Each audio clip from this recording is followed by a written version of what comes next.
Before we dive into one of history's most tragic nuclear disasters, I want to ask you to hit that like button and subscribe to the channel. Your support helps us bring these important stories to light, stories that must never be forgotten. 39 years have passed since the night that changed everything. April 26. A date seared into the collective memory of humanity, not just as a catastrophic failure of technology, but as a testament to the courage and sacrifice of ordinary people thrust into extraordinary circumstances. Tonight, we descend into the depths of that fateful evening, into the control room of Reactor 4 at the Chernobyl nuclear power plant, where a routine safety test spiraled into the worst civilian nuclear disaster the world has ever known. This is the story of the technicians, the operators, the engineers who stood at the precipice of the abyss during those final hours. These were not heroes seeking glory. They were men doing their jobs, following procedures, making decisions in real time as their world literally exploded around them. Some would die within hours. Others would linger for weeks in unimaginable agony. All of them would become part of a story that transcends borders, languages, and generations. The shadows grow long as we step back in time, back to that spring evening in Soviet Ukraine, back to a moment when human ambition collided with the immutable laws of physics, and ordinary men became witnesses to forces beyond comprehension. Their final hours were filled with confusion, denial, desperate heroism, and ultimately, a reckoning with mortality itself. This is their story, told through the fragmented testimonies, the medical records, the survivor accounts, and the silent testimony of a city abandoned. We owe it to them to remember not just how they died, but how they lived, how they fought, and how they faced the unfaceable in those terrible, transformative hours. The Chernobyl nuclear power plant sat near the town of Pripyat in northern Ukraine, a jewel in the crown of Soviet atomic energy. By 1986, it housed 4 operational RBMK-1000 reactors, with 2 more under construction. These massive graphite-moderated water-cooled reactors represented Soviet engineering prowess, each capable of generating 1,000 megawatts of electrical power. But beneath the surface of this technological achievement lurked fundamental design flaws that would prove catastrophic. The RBMK reactor possessed a positive void coefficient, meaning that, under certain conditions, a loss of coolant could actually increase reactivity rather than decrease it. The emergency shutdown system, ironically designed to save the reactor in crisis, had a fatal quirk. When the control rods were inserted, their graphite tips would initially cause a brief spike in reactivity before the neutron-absorbing material took effect. These were not secrets whispered in dark corridors. Senior officials in Moscow knew about incidents at other RBMK facilities, yet no comprehensive warnings filtered down to the operators in the control rooms. The men working the night shift on April 26 had no idea they were operating a machine with inherent contradictions. A technological time bomb waiting for the precise sequence of events to trigger its detonation. The organizational culture at Chernobyl reflected broader Soviet attitudes toward nuclear power. A mix of genuine pride, bureaucratic rigidity, and dangerous overconfidence. Safety protocols existed on paper, comprehensive and detailed, but the reality of plant operations often diverged from these ideals. Production targets mattered. Meeting quotas mattered. Demonstrating Soviet superiority in the peaceful atom mattered. Within this framework, the planned safety test scheduled for April 26 seemed routine, almost mundane. The test aimed to determine whether the turbine generators could produce sufficient electricity to power emergency systems during the brief interval before backup diesel generators came online in the event of a power loss. It was a reasonable question with profound safety implications. The irony cuts deep. A test designed to improve safety would instead trigger the very catastrophe it sought to prevent. The procedure called for reducing reactor power, maintaining specific conditions, then initiating the turbine rundown while monitoring electrical output. On paper, it appeared straightforward, but the combination of reactor design flaws, procedural violations, and a series of seemingly minor decisions would create a perfect storm of destruction. The day shift of April 26 began their work expecting to complete the test during their scheduled hours. They had been briefed on the procedure, understood the steps, and prepared accordingly. But fate had other plans.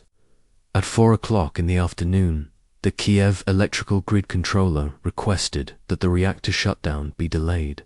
The power was needed. This seemingly administrative decision set in motion a cascade of consequences. The day shift, experienced and prepared, departed at the end of their scheduled hours. The evening shift began their transition, but they too would leave before the test commenced. By 11:10 that night, when preparations finally resumed, the night shift had taken over. This crew had not been briefed on the test protocols in detail. They were fewer in number and included less experienced operators. Fatigue from the long day compounded the situation. The stage was set, the actors in place, though none of them yet understood the role they were about to play in one of history's darkest dramas. In the control room of Reactor 4, the night shift settled into their stations as midnight approached. At the heart of the operation stood Alexander Fyodorovich Akimov, the shift supervisor, 33 years old, a dedicated engineer who had worked at Chernobyl for years. Akimov embodied Soviet engineering culture, methodical, conscientious, trained to trust the system and follow procedures. By his side sat Leonid Fedorovich Topchinov, the senior reactor control chief engineer, just 25 years old, young, talented, and relatively inexperienced. Topchinov bore the direct responsibility for manipulating the control rods that regulated the reactor's power output. These two men would become inextricably linked in the tragedy to come, their names forever associated with both the disaster and the desperate attempts to contain it. Also present was Boris Stolyarkok, the senior unit control engineer, whose instruments and readings would provide crucial data as events unfolded. Trainee operators Viktor Proskyokov and Alexander Kudryavtsov stood ready to assist, learning the intricacies of reactor operation, never imagining they would soon face decisions no amount of training could prepare them for. Overseeing the test stood Anatoly Stepanovich Dyatlov, the deputy chief engineer, a man whose personality and decisions would become subjects of intense scrutiny and debate for decades to come. Beyond the control room, other men worked through the night in various sections of the facility. In the pump rooms at level +10, circulating pump operators maintained the critical systems that moved water through the reactor core. Valery Ilyich Kodemchuk, working the night shift as main circulating pump operator, monitored his equipment in the far end of the southern main circulating pump's engine room. In the turbine hall, operators like Yuri Karnev supervised the massive generators that converted the reactor's thermal energy into electricity. Automatic systems adjuster Vladimir Shashanok worked among the machinery, ensuring smooth operation of the complex automated controls. Firefighters from the plant's own station, led by Lieutenant Vladimir Provik, remained on standby, ready to respond to any emergency. Lieutenant Viktor Kabenek commanded another firefighting unit in the nearby town.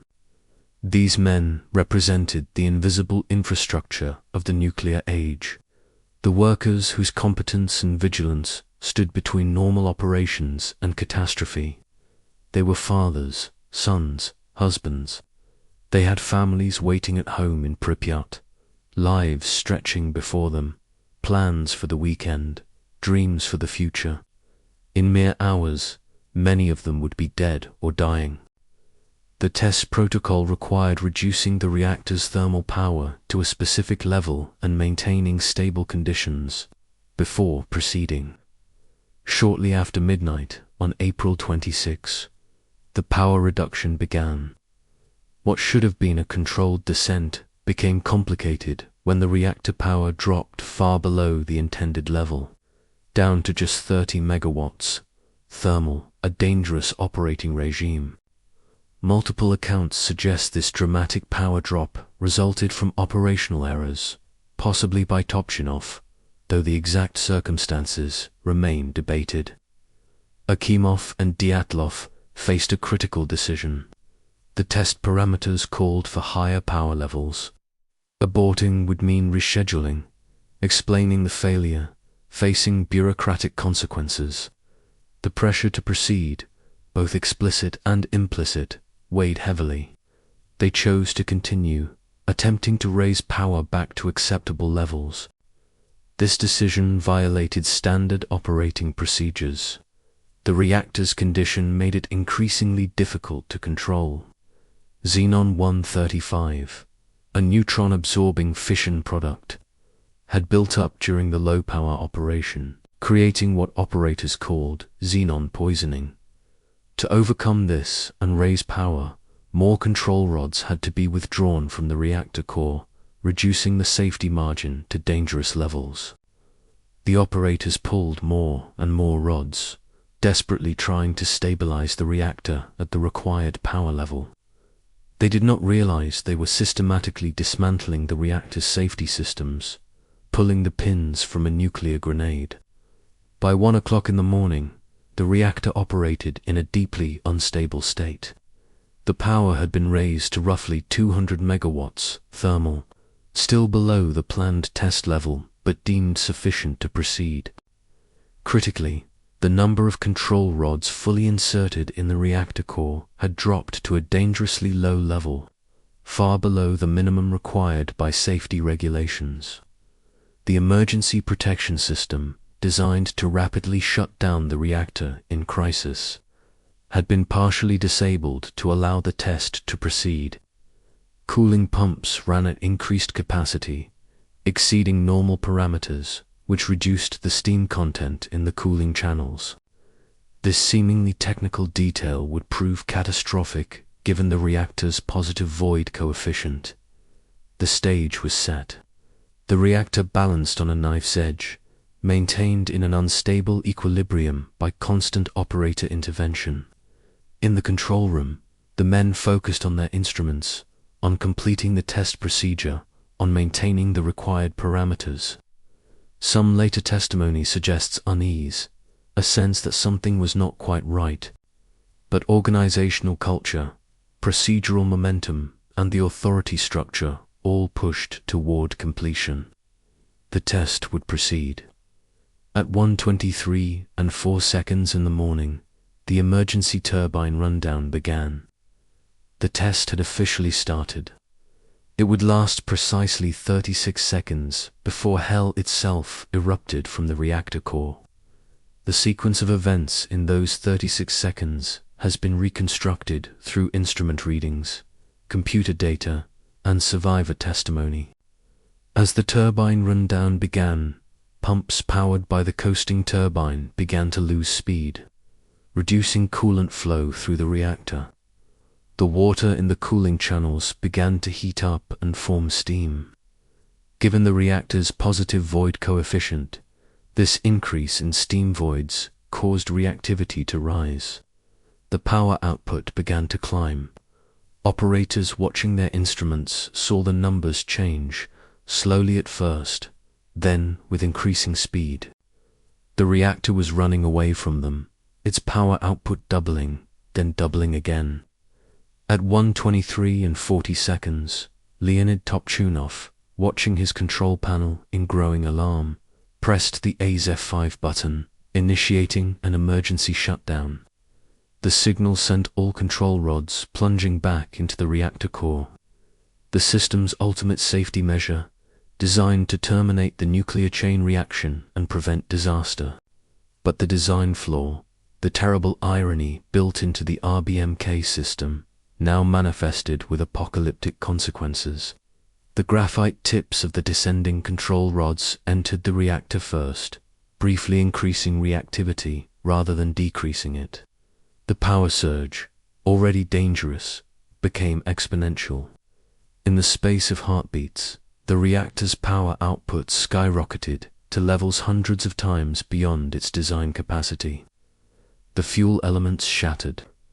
The cooling channels ruptured. Superheated steam exploded through the reactor structure with the force of tons of TNT.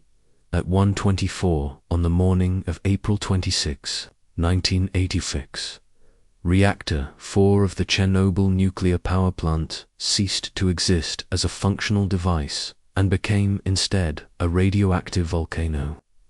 The explosion, or more accurately, the series of explosions, tore through the building with devastating force. The 2,000-ton reactor lid, a massive circular plate of steel and concrete, was blasted upward, flipping aside like a tossed coin. The roof of the reactor hall shattered, raining concrete and steel down into the space below. A second explosion, likely caused by hydrogen produced when superheated fuel reacted with water, completed the destruction. 50 tons of vaporized nuclear fuel blasted into the atmosphere. Chunks of uranium dioxide fuel and graphite moderator blocks scattered across the facility. The core lay exposed to the open sky, graphite burning with an eerie, hellish glow. Radiation levels in the immediate vicinity exceeded 10,000 Roentgens per hour, a dose sufficient to kill in minutes. In the turbine hall, Yuri Karnev heard and felt the explosions, watched in disbelief as the roof above him began to crumble in slow motion, concrete falling in layers, coming closer to his turbine. In the pump room at level +10, the explosion struck with particular violence. The floor collapsed. Equipment was crushed. Valery Hodomchuk, the main circulating pump operator, was buried instantly under tons of rubble and machinery. He almost certainly died immediately, becoming the disaster's first victim. His body would never be recovered, forever entombed in the ruins of the reactor building. In the control room, the operators experienced the explosions as thunderous shocks, the building shaking, lights failing, alarms screaming. For several seconds, chaos reigned. Then training and discipline reasserted themselves. Akimov and the other operators began checking their instruments, trying to understand what had happened. The readings made no sense. Some instruments showed the reactor destroyed. Others continued to display data as if it remained intact. The cognitive dissonance was profound. Dyatlov, the deputy chief engineer, insisted that the reactor core could not have been destroyed, that it was impossible, that they had experienced some other form of failure. This denial, shared by many in the initial hours, would have tragic consequences. In the turbine hall, Vladimir Shoshenok, the automatic systems adjuster, had been struck by falling debris. A steel beam pinned him, breaking his back, inflicting severe thermal and radiation burns. Fellow workers found him, heard his last conscious words asking them to find Kodemchuk, to help his colleague. They carried Shoshenok to the medical facility in Pripyat, but his injuries were beyond treatment. He died around 6 o'clock in the morning, the second fatality. In the immediate aftermath of the explosions, more than 50 fires burned across the plant complex. The most dangerous blazed on the roof of the turbine hall, where chunks of reactor, graphite, and other radioactive materials had fallen, each piece a source of deadly radiation. The firefighters responded with extraordinary courage and devastating naivety. The general fire alarm sounded at 1:26 in the morning, just minutes after the explosions. Within moments, firefighting crews began arriving from the plant's own station and from Pripyat. Lieutenant Vladimir Provik, 23 years old, led the first unit to arrive. They rushed toward the burning building without special protective equipment, without understanding the true nature of the threat they faced. Provik's crew deployed to the roof of the reactor building itself, to what survivors called Mark +70, where fires threatened to spread to the roof of Reactor 3. If that reactor's hall caught fire, the disaster could multiply exponentially. Viktor Kabenik arrived shortly after with his unit, bringing the mechanical ladder truck. Provik radioed him, directing the deployment to Roby on the north side of the reactor building. Kibanok climbed to the roof of the ventilation block with firefighters Anatoly Ivanchenko and Viktor Romashevsky. From that vantage point, Kibanok could see the northern face of Unit 4, the total destruction, the glowing reactor core exposed to the night sky. He likely reported this devastating observation to Provik over the radio. The firefighters fought the blazes with water hoses, their bodies absorbing radiation doses that would prove uniformly fatal. The roofing material, impregnated with bitumen, burned intensely. Tar stuck to boots and clothing, adding thermal burns to the radiation damage. Graphite chunks glowed red-hot, each one emitting radiation like a miniature reactor core. The men worked for hours, extinguishing fires, preventing the spread to other sections of the facility. By 6:35 in the morning, 37 fire brigades, comprising 186 firefighters, had been called to the scene. They succeeded in their immediate mission. The fires on the roof were extinguished. The spread to Reactor 3 was prevented, but the cost would be terrible beyond measure. Back in the control room of Reactor 4, Akimov and his team faced an impossible situation.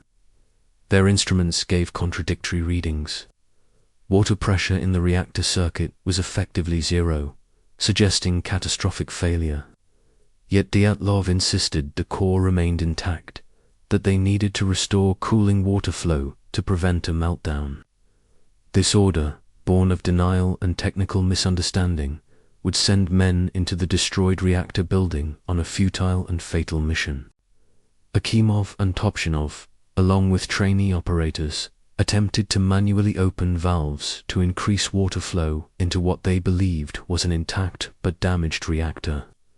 They descended into the radioactive hell of the reactor building, navigating through debris, standing in water contaminated with fission products, breathing air laden with radioactive particles.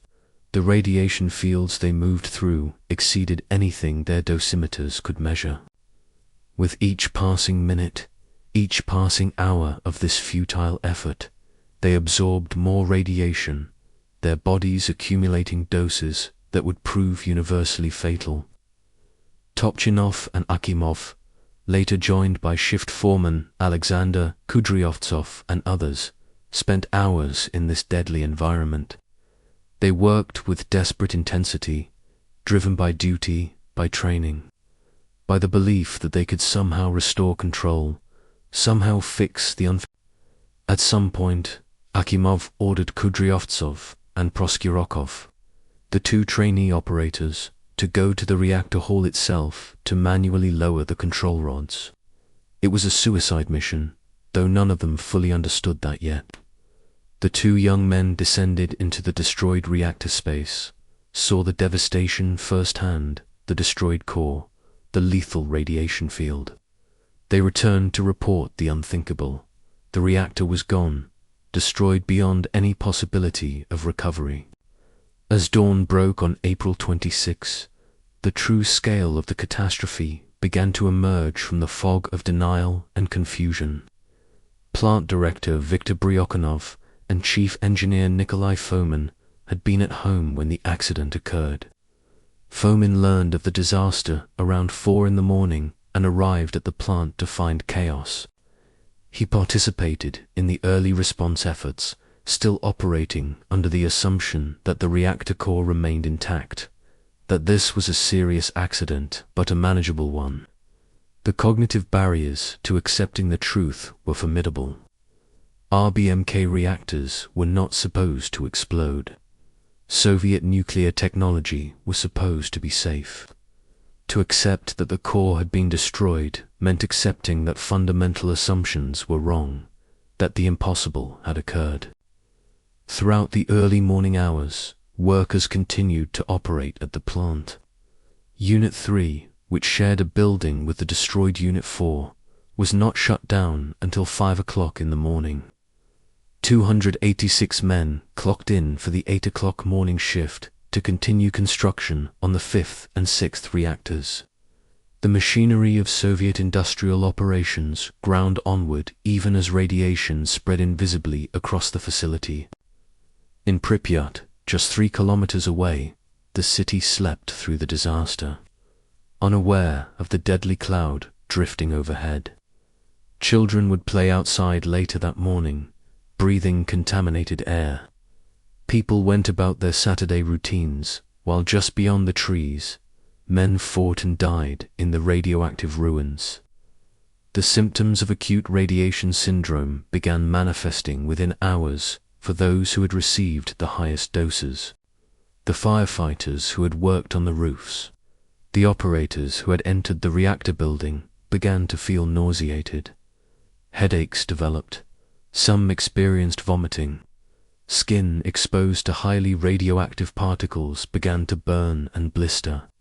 The progression of radiation sickness follows a terrible pattern. The initial acute phase brings nausea, vomiting, and diarrhea as the body's fastest dividing cells, particularly in the gastrointestinal system, begin to die. This phase passes, creating an illusory period of improvement called the latent phase. Victims feel better, believe perhaps they will survive.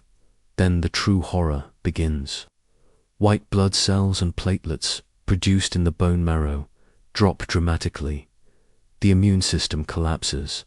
Infections rage unchecked. Blood loses its ability to clot. Internal bleeding begins. Skin sloughs off in sheets. The body essentially dissolves from the inside out.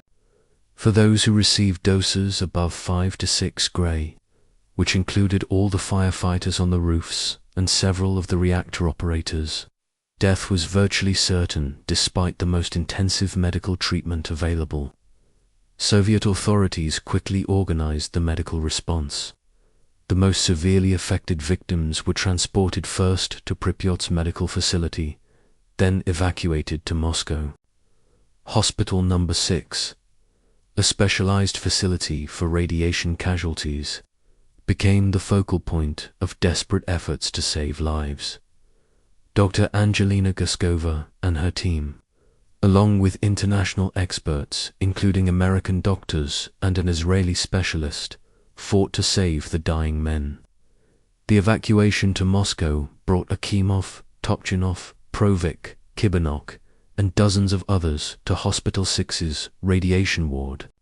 The conditions there reflected both Soviet medical competence and the limitations of treating such extreme radiation exposure. Equipment and medications were airlifted from around the world. Bone marrow transplants were attempted, hoping to restore the destroyed blood cell production. Transfusions provided temporary relief.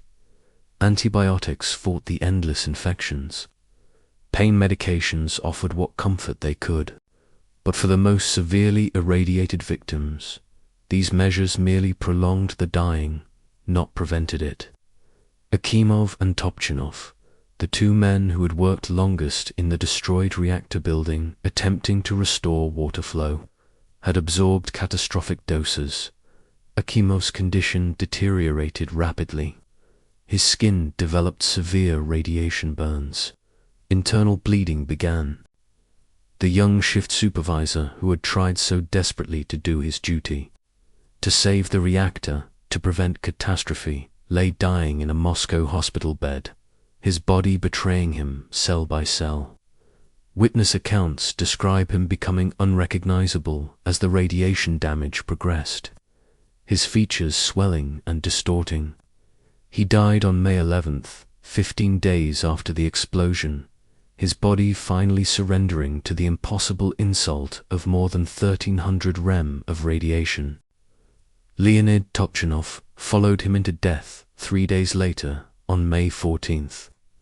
The young reactor control engineer, only 25 years old, had absorbed a similar fatal dose during those hours of futile effort in the reactor building. He had initially been dismissed from the control room with other non-essential personnel, but had chosen to return, driven by a sense of responsibility that would cost him his life. Vladimir Provik and Viktor Kibinok, the two young fire brigade commanders who had led the fight on the roofs, suffered particularly horrific deaths. They had received massive radiation doses combined with severe thermal burns from the burning tar and radioactive graphite. Provik, just 23 years old, lost his sight in the final days as the radiation destroyed the tissues of his eyes.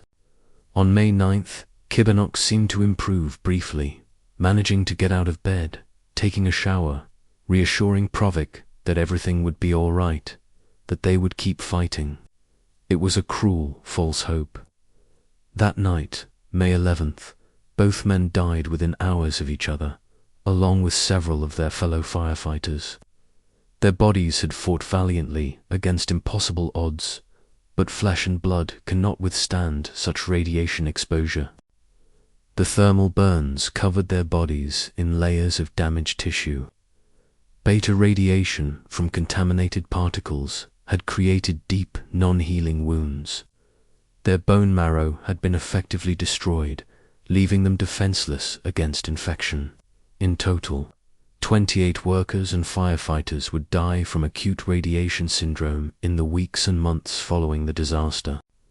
They were young men, mostly, in their 20s and 30s, with families, with futures stolen by invisible rays they had not understood, could not see, could not feel until too late. To workers, Kodemchek and Shoshenok had died immediately from the physical trauma of the explosions. 30 men total in those first terrible months, but the death toll would not end there. The survivors, those who had been at the plant but received lower radiation doses, faced their own ongoing ordeal. Yuri Karnov, the turbine operator who had witnessed the roof collapsing above him, survived the disaster. So did Boris Stolyakak, the senior unit control engineer who had been at his desk in the control room. Igor Kirschenbaum, another reactor operator, lived through the night and the aftermath. These men and others like them had been present during the catastrophe, had breathed contaminated air, had worked in radiation fields, but had not received immediately lethal doses.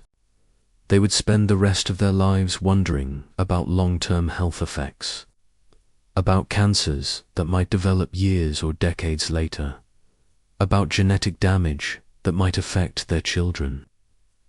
They carried the psychological burden of survival, the memories of colleagues who had died, the knowledge that random chance and small decisions about who went where had determined who lived and who died.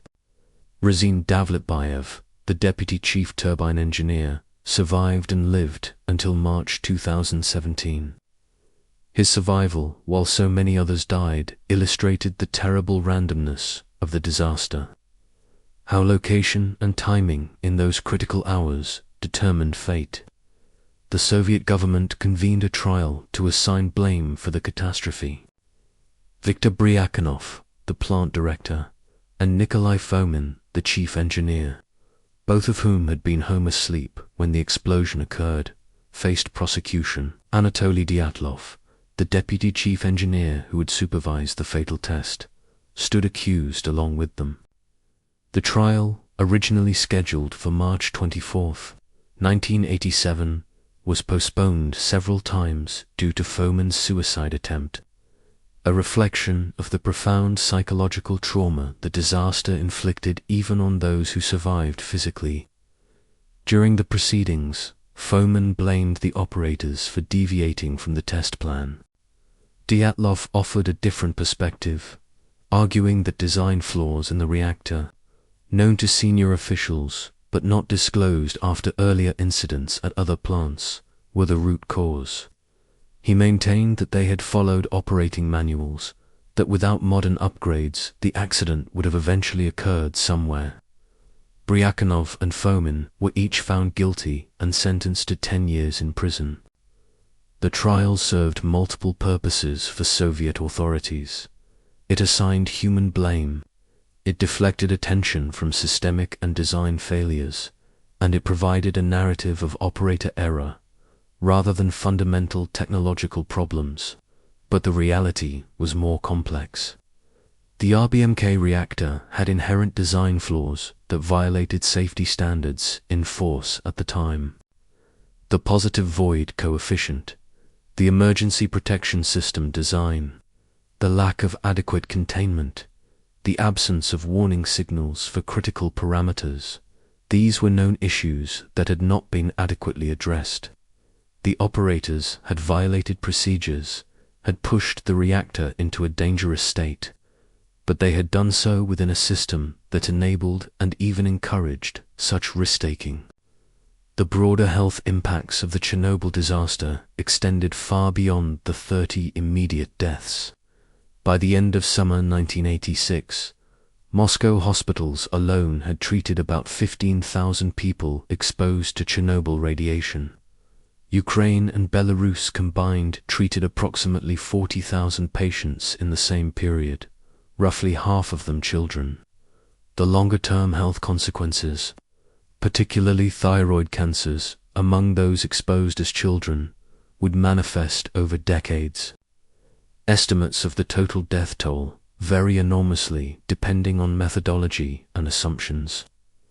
Conservative assessments focus on the clearly attributable deaths from acute radiation syndrome and specific cancer types. Broader studies attempt to calculate excess deaths from all radiation-related causes across the affected populations.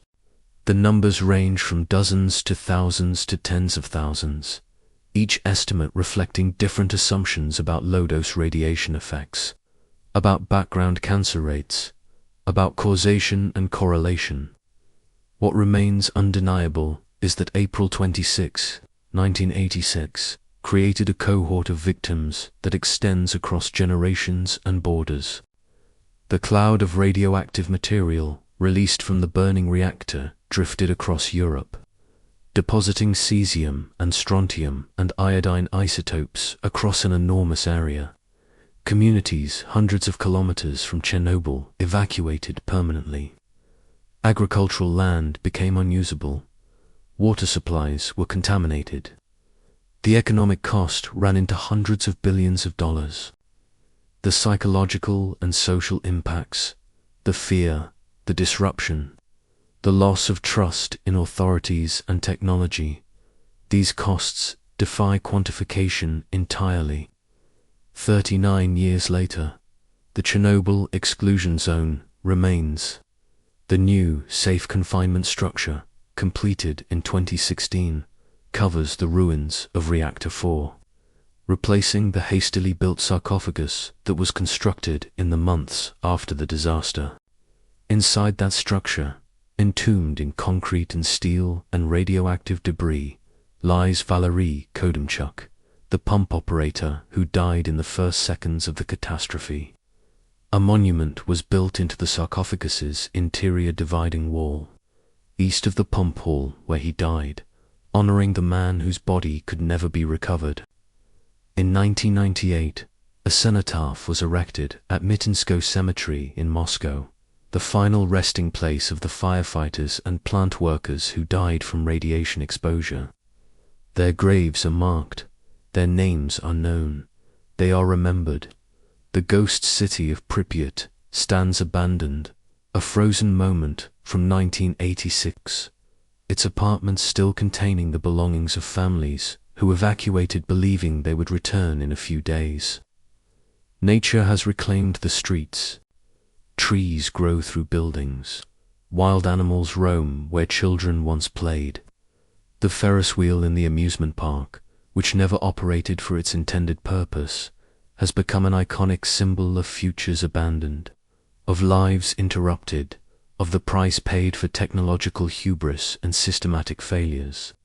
The technical investigations following the disaster revealed the full extent of the RBMK design problems. The positive void coefficient was identified as a critical flaw. The control rod design that caused a reactivity increase during insertion was recognized as a fatal mistake. Subsequent modifications to remaining RBMK reactors addressed some of these issues, but the fundamental problem remained. These were reactors designed for a different purpose originally. Reactors that could produce both power and weapons-grade plutonium. Reactors where dual-use requirements had compromised safety. The lack of a proper containment structure, standard on Western reactor designs, meant that when the core was breached, nothing prevented the release of radioactive material directly into the environment. The IAEA report and subsequent analyses identified multiple contributing factors: design deficiencies, operational procedure violations, inadequate safety culture, insufficient operator training on specific scenarios, management pressure to complete tests, and broader institutional failures that allowed known design problems to persist unaddressed. The disaster was not simply the result of operator error, though errors were made. It was not simply the result of design flaws, though flaws existed. It was the result of a system, a complex socio-technical system, in which multiple failures and vulnerabilities aligned in the worst possible way at the worst possible time. The human stories from that night carry lessons that transcend the specific technical failures. Akimov and Topchunov, working desperately to restore water flow to a reactor that no longer existed, embodied both the courage and the tragic inadequacy of human efforts against certain physical realities. The firefighters climbing onto radioactive roofs demonstrated valor that killed them. Proskyoyakov and Kudryavtsov, ordered to manually lower control rods in the destroyed reactor hall, followed orders into a lethal radiation field. These were not stupid men. They were not reckless. They were men operating within the information available to them, within the authority structures that governed their actions, within a culture that valued duty and compliance. They paid for systemic failures with their lives. The denial exhibited by plant management, the insistence that the reactor core could not have been destroyed, reflected both psychological protection mechanisms and the constraints of Soviet institutional culture. To admit the impossible was to admit that fundamental assumptions about Soviet technology and Soviet competence were wrong. The cognitive dissonance was so profound that even trained engineers standing amid the ruins could not immediately accept what their eyes told them. This denial cost lives, sending men into radiation fields on futile missions, delaying protective measures for surrounding populations, allowing contamination to spread unchecked for hours and days. The international ramifications of Chernobyl transformed nuclear safety culture worldwide. The accident demonstrated that nuclear disasters transcend borders, that radioactive clouds respect no sovereignty, that one nation's catastrophe becomes a regional or global crisis. It forced transparency in an industry and a Soviet system accustomed to secrecy. When radiation detectors in Sweden registered abnormal readings on April 28, international pressure compelled Soviet acknowledgement of the disaster. The accident accelerated the development of international nuclear safety standards, information sharing agreements, emergency response protocols. It contributed to public skepticism about nuclear power in many countries, influencing energy policy for decades. In the Soviet Union itself, Chernobyl became a symbol of systemic failure, of the gap between propaganda and reality, of the cost of prioritizing appearance over substance. Some historians argue it contributed to the loss of confidence in Soviet institutions that culminated in the USSR's dissolution 5 years later. Whether that analysis overstates Chernobyl's political impact, the disaster undeniably shattered illusions and exposed uncomfortable truths about technological hubris, bureaucratic dysfunction, and the human costs of prioritizing production over safety. For the families of the men who died, the disaster created voids that time cannot fill. Wives became widows, children lost fathers, parents buried sons who should have outlived them by decades. The financial compensation, the state funerals, the official recognition could not restore what was taken. Some families faced bureaucratic battles for recognition, for benefits, for acknowledgement of how their loved ones died and why. The physical remains of those who died from acute radiation syndrome posed challenges. Their bodies were so radioactive that special precautions were required for burial. They were placed in coffins with lead-lined or welded closures, buried in designated sections of cemeteries. Even in death, the radiation that killed them marked them as different, as dangerous, as victims of forces that persisted beyond life. The psychological burden on survivors, both the workers who lived and the family members left behind, manifested in various ways. Survivor guilt plagued those who had been scheduled to work but swapped shifts, who had been in different locations, who lived while friends and colleagues died. Anxiety about long-term health effects, about genetic damage, about invisible threats that might manifest years later, created ongoing stress. Some survivors became anti-nuclear activists, devoting their lives to preventing similar disasters. Others maintained that properly designed and operated nuclear power remained safe and necessary. The diversity of responses reflected the complexity of the disaster's impact. The question of what could have been done differently, of whether the disaster was preventable, admits no simple answer. At the technical level, redesigning the RBMK reactors to eliminate the positive void coefficient and the control rod insertion problem would have prevented the specific sequence of events. Providing adequate containment structures would have limited radioactive releases even if the core was damaged. At the operational level, adhering to minimum control rod insertion requirements, maintaining proper power levels during the test, or aborting when conditions became unsafe, would have averted catastrophe. At the organizational level, better safety culture, more comprehensive operator training, clearer communication about reactor vulnerabilities, less pressure to meet schedules at the expense of safety. All these might have made the difference. At the regulatory level, more independent oversight, enforcement of safety standards, mandatory design improvements after earlier incidents, all these might have forced changes before disaster struck. But identifying these potential intervention points with the clarity of hindsight differs from making such decisions in real time with incomplete information and competing pressures. The men in the control room that night were not attempting to cause a disaster. They were trying to complete a safety test, following what they understood to be the procedures, making judgments based on available information. The system failed them as much as they failed the system. Remembering Chernobyl requires holding multiple truths simultaneously.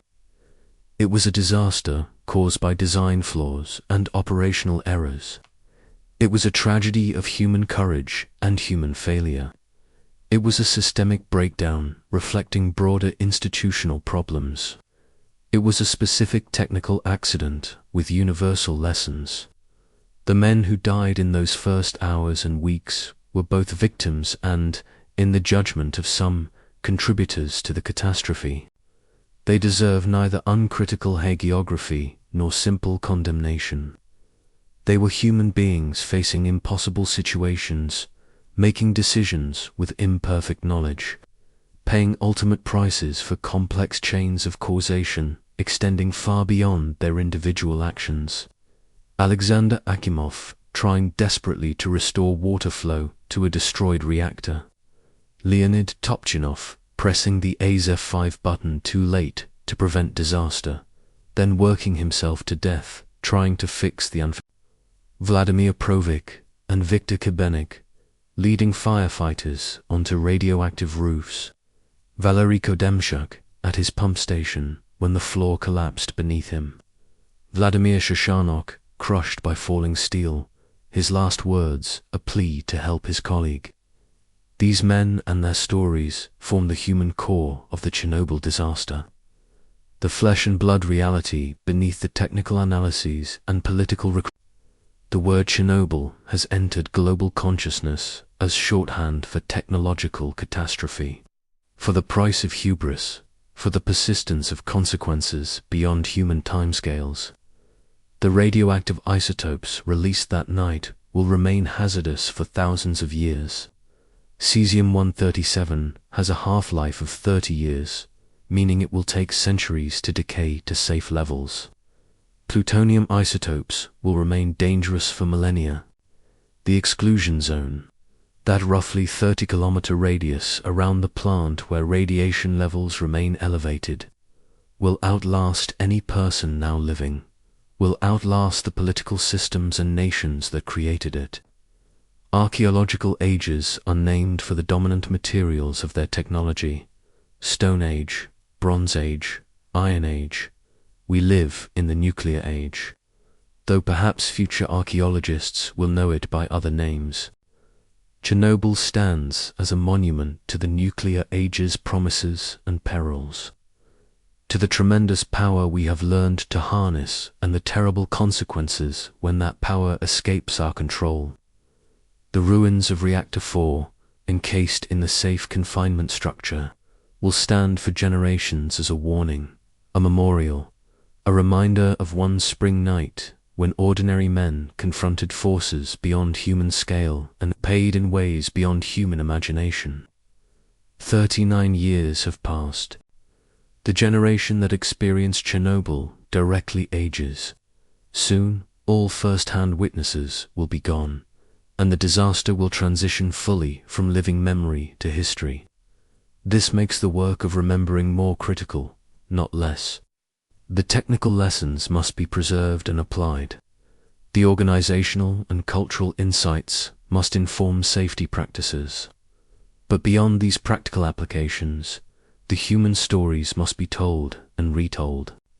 Not to glorify or condemn, but to understand, to acknowledge complexity, to recognize that disasters emerge from systems and choices and circumstances, not from simple villainy or pure heroism. The final hours of the technicians at Chernobyl were filled with confusion and courage, errors and effort, denial and desperation. They were hours that changed the world, that killed dozens immediately and thousands ultimately, that displaced hundreds of thousands, that contaminated vast territories. They were hours in which ordinary men became historical figures, their names forever linked to one of the defining catastrophes of the 20th century. If you've stayed with us through this journey into one of history's darkest nights, I hope you'll take a moment to like this video and subscribe to the channel. These stories matter. These memories matter. The men who died in those final hours, and those who survived but were forever changed, deserve to be remembered not just as statistics or symbols, but as human beings who faced unimaginable circumstances with whatever courage and competence they could muster. 39 years later, we owe them that much. We owe ourselves the wisdom to learn from their sacrifice. Thank you for watching, and may we never forget the price paid on that April night in Chernobyl.